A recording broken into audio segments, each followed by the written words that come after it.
লক্ষ্মীপুরে বিয়ের প্রলোভনে কখনো আবাসিক হোটেলে কখনো ভাড়া বাসায় নিয়ে এক কলেজ ছাত্রীকে একাধিকবার ধর্ষণের অভিযোগ উঠেছে জাকির হোসেন জিদান নামে এক যুবকের বিরুদ্ধে। এ ঘটনার পর বিয়ের দাবিতে অভিযুক্ত যুবকের বাড়িতে গেলে কলেজ ছাত্রীর পরিবারের লোকজনকে লাঞ্ছিত করে বের করে দেয় ওই যুবকের পরিবারের সদস্যরা। পরে উপায়ন্তর না দেখে অভিযুক্ত যুবক সহ ৬ জনকে আসামি করে লক্ষ্মীপুর চন্দ্রগঞ্জ থানার নারী ও শিশু নির্যাতন দমন আইনে মামলা দায়ের করেন ক্ষতিগ্রস্ত ওই কলেজ ছাত্রী। আজ রোববার ৪ মে সন্ধ্যায় মামলার বিষয়টি নিশ্চিত করেছেন চন্দ্রগঞ্জ থানার অফিসার ইনচার্জ মোহাম্মদ ফয়জুল আজিম নোমান। এদিকে ঘটনার পর থেকে পলাতক রয়েছে অভিযুক্ত যুবক জাকির হোসেন জিদান সহ পরিবারের সদস্যরা। ধর্ষণ মামলায় প্রধান আসামি জাকির হোসেন জিদান লক্ষ্মীপুর পৌর শহরের মাস্টার কলোনি এলাকার ইব্রাহিম হোসেন বাবুলের ছেলে। এছাড়া অপর আসামিরা হলেন জিদানের মা কুলসুম বেগম, দুই ভাই রাকিব ও সাকিব এবং বোন নুন নাহার। ভিকটিম কলেজ ছাত্রী নোয়াখালী জেলার চাটখিল সমপাড়া কলেজের একাদশ শ্রেণীর ছাত্রী এবং লক্ষ্মীপুর সদর উপজেলার বশিকপুর ইউনিয়নের রামনগর গ্রামের বাসিন্দা। পুলিশ ও মামলা সূত্রে জানা যায়, গত ২ বছর পূর্বে সামাজিক যোগাযোগ মাধ্যমে কলেজ ছাত্রীর সাথে জিদানের পরিচয় এবং পরে প্রেমের সম্পর্ক গড়ে ওঠে। সেই সুবাদে জিদান পালিয়ে বিয়ে করার প্রলোভন দেখিয়ে ২ দফা ওই কলেজ ছাত্রীকে কক্সবাজারের একটি আবাসিক হোটেলে নিয়ে একাধিকবার জোরপূর্বক ধর্ষণ করে। ওই সময় হোটেল রুমে অন্তরঙ্গের ছবিও তোলা হয়। পরে তরুণী বিয়ের চাপ দিলে কাগজপত্র ঠিক না থাকা সহ বিভিন্ন অজুহাতে তাকে বাড়ি পাঠিয়ে দেন জিদান। এরপর গত ১ মে জিদান ফের বিয়ের প্রতিশ্রুতি দিয়ে আবারও ডেকে নিয়ে স্বামী স্ত্রী পরিচয়ে সদর উপজেলার মান্দারি এলাকায় একটি ভাড়া বাসায় নিয়ে রাতভর ওই তরুণীকে ইচ্ছার বিরুদ্ধে ধর্ষণ করে। পরে সকালে বিয়ের কথা বলে তরুণীকে বিষয়টি নিয়ে বাড়াবাড়ি না করার জন্য হুমকি দমকি দেয় যুবক। বিষয়টি ভিকটিম কলেজ ছাত্রী তার পরিবারকে জানায়। এই ঘটনায় গত শনিবার ৩ মে কলেজ ছাত্রীর পরিবারের লোকজন বিয়ের দাবি নিয়ে অভিযুক্ত জিদানের বাড়ি গেলে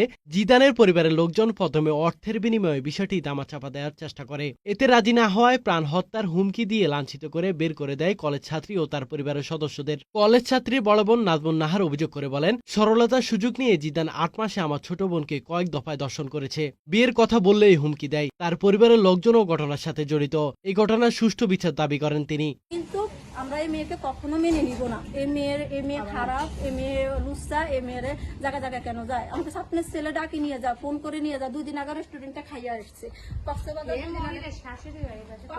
২ দিন আগে খাইয়ে আসছে। তাহলে এই ছেলে যে ওর সাথে যাইয়া যাইয়া থাকে, ওই মেয়ে তো পাগল ওই ছেলের লাই হইবে।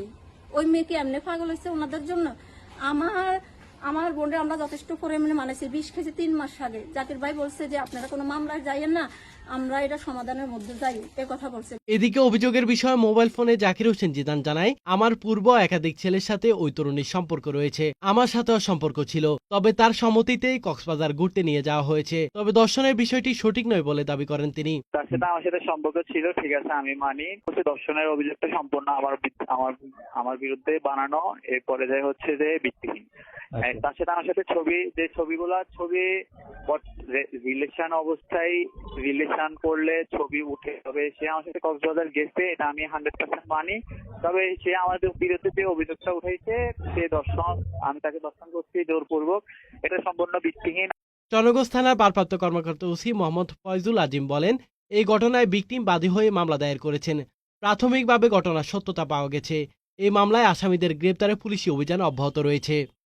আমাদের চন্দ্রগঞ্জ থানাধীন পোদ্দার বাজার ক্যাম্পের অধীনে লিজা আক্তার নামের ১৮ বছরের একজন মেয়ের সাথে একটা ছেলের অবৈধ সম্পর্কের ভিত্তিতে ওদের অভিযোগ আমরা পেয়েছি। লিজা আক্তারের বোন এবং লিজা আক্তার উপস্থিত হয়ে অভিযোগ দিয়ে উক্ত ঘটনা সংক্রান্তে আমাদের প্রাথমিক তদন্তে আমরা প্রাথমিক সত্যতা পেয়েছি।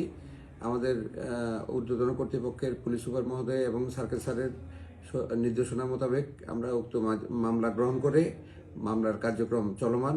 ভিকটিমকে আদালতে পরীক্ষা নিরীক্ষার জন্য পাঠিয়েছি এবং আসামি গ্রেপ্তারের জন্য আমাদের অভিযান অব্যাহত আছে।